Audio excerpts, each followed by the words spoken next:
Today we are going to read the story Jingle Bells, How the Holiday Classic Came to Be. This is a true story that takes place in Savannah, Georgia. I bet you didn't know that a Christmas carol was written in Georgia. It is written by John Harris and illustrated by Adam Gustafson. This book has a Lexile of 600 and it is worth 2 reading counts points. Jingle Bells, How the Holiday Classic Came to Be. Hot. James Lord Pierpont felt his starched shirt sticking to his back. How could it be this hot in November? Christmas was only a month away, but here in Savannah it was still sweltering. As he walked up the aisle of his church, broken glass crunched beneath his boot. He spotted a brick on a nearby pew. "Not again," he sighed. "Lily, be careful." "Why would anyone break our windows?" his daughter asked. "Well, some people don't like our church because we don't believe in slavery," Mr. Pierpont said. "Someone is probably angry because our congregation has 4 members who once were slaves. 4 members who are much more likely to go to heaven than the person who threw that brick, I might add." Lily knelt to help her father clean up the broken glass. A sticky breeze blew through the broken window. "It's so hot here," said Mr. Pierpont. "At this time of year in Boston, it would already be cold and crisp, and one morning you would wake up and the ground would be covered with snow." "What's snow like exactly?" asked Lily. Mr. Pierpont shook his head sadly. His own child had never seen snow. "Well, the air feels sharp," he told her.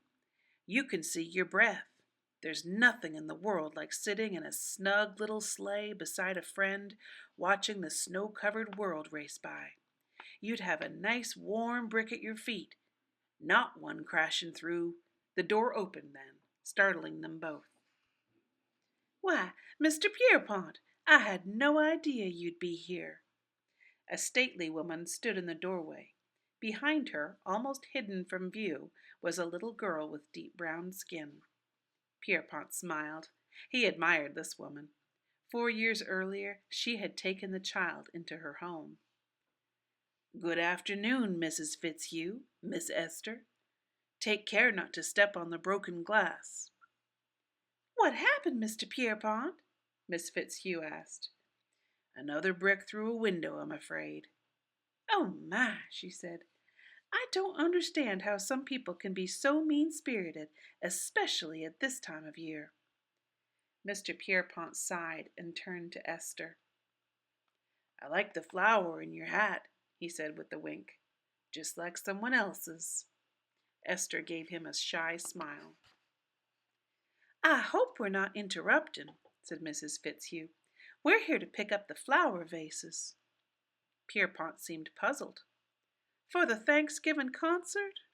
Or have you decided to cancel it because of the—" She glanced toward the brick on the pew. "Please, Mr. Pierpont, we must have our concert," said Esther in a small voice. "We always enjoy singing your new song." "I suppose I've been too worried to start working on it yet," said Mr. Pierpont. "Anyway, it's much too hot to think about the winter holidays." He stared out the window, lost in thought. "Esther," he said finally, "have you ever ridden in a sleigh or heard the sound of sleigh bells?" The little girl shook her head. "I don't think Lily has either." His eyes lit up. "Just a minute." Mr. Pierpont climbed the stairs to the balcony, where the church's pipe organ stood. He sat down and tapped a key 3 times. Then he did it again. "Sleigh bells sound a bit like that." He sang along. "Here we go, here we go." Mrs. Fitzhugh looked up at the balcony. So musical, she called. Jingling bells, riding in a sleigh. What fun that must be. Mr. Pierpont played the 3 notes again. It is fun, here we go, jingling bells. He paused, then repeated the notes. Jingle bells, jingle bells. That's what they sound like. Lovely, said Mrs. Fitzhugh. Lily, could you help us find those vases?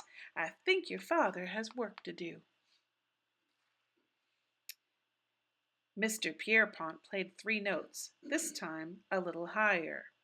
What had Miss Fitzhugh said? Oh, what fun! Then he put the phrases together. Jingle bells, oh, what fun, oh, what fun. He smiled to himself. Perhaps this was the beginning of the song he was looking for. What we all need right now, he thought, is something to lift our spirits. James Lord Pierpont got out some paper and a pen. Later that week, Mrs. Fitzhugh and a friend dropped by the church during choir practice. I'll be right back, Mr. Pierpont told the children. Behave while I speak with these ladies. You said you needed something? asked Mrs. Fitzhugh. I'm going to need blossoms for the concert, Mr. Pierpont exclaimed. Lots of them. White blossoms. Where can we find them? Pat tomorrow? Said Mrs. Fitzhugh. I'm not sure that's possible. There was a pause. Is something wrong with my hat, Mr. Pierpont? Mr. Pierpont smiled. Your hat, Mrs. Fitzhugh, has given me another idea. On the night of the concert, the church was filled. Even with the windows and the front door open, ladies fanned themselves, and men's starched collars wilted in the heat. At exactly 7:30, Mr. Pierpont strode down the aisle and faced his expectant audience. Every year at this time, he said, his voice carrying to the back of the church, our children help us welcome the holiday season by performing a new song. Although we have all been disheartened by recent events, we think we found a way to raise our spirits. Despite the heat, we'll try to help you experience the kind of winter we don't have here in Savannah. I hope you'll join us in singing One Horse Open Sleigh. The congregation grew quiet, waiting for the music to begin. From somewhere outside the church, they heard a faint jingling. The sound grew louder and louder, and people turned around in their seats trying to see what was happening. 2 little girls in choir robes entered the church shaking strands of bells. A murmur went around the room.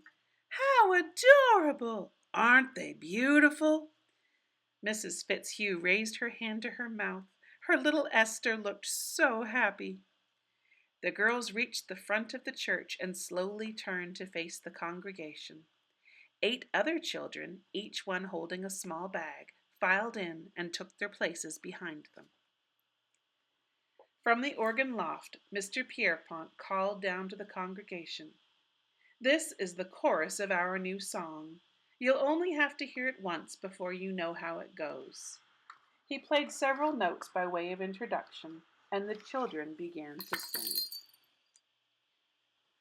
Jingle bells, jingle all the way.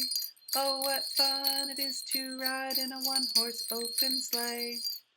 Still shaking the bells, the children launched into the first verse. Dashing through the snow in a one-horse open sleigh. As the children finished the song, they opened their bags and threw handfuls of white feathers up into the air as high as they could. The congregation burst into applause. Thank you so much, said Mr. Pierpont when the commotion finally died down. Feathers aren't snow, he said, but they're the best we could do. and I'm glad you enjoyed our new song. Let's hope it goes out the doors and windows of our church, even through that broken window, and reaches the whole world." And James Lord Pierpont was right. It did. A note from the author. I wrote this story as a result of a visit to Savannah, Georgia. I was wandering around that beautiful city and came upon the historical marker saying that Jingle Bells had been written in Savannah by one James L. Pierpont.